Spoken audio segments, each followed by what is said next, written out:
The Shanghai Stock Exchange has been hosting its Global Investor Conference 2024, hearing from some senior Chinese officials and some big-name institutional investors from around the world.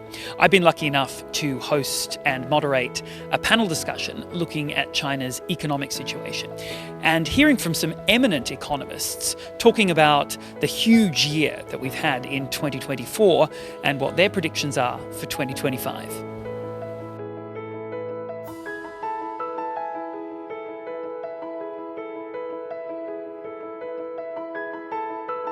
It's great to see that the Chinese policymakers did step up policies easing, and we saw monetary policy, fiscal policy, property policy, all these different ministries were coming out in a coordinated way to shore up confidence and growth. So I think in terms of financial markets that are more anticipatory, right? We probably have seen the floor being set. In terms of the real activity, it takes time.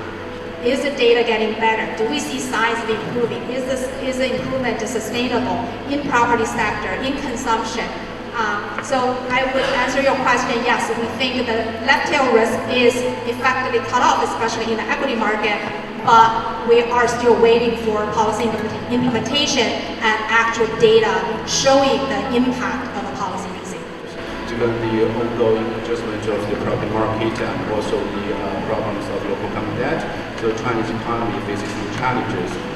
So if you read the GDP numbers, slow down from the 5.3 in the first quarter to 4.6 in the third quarter.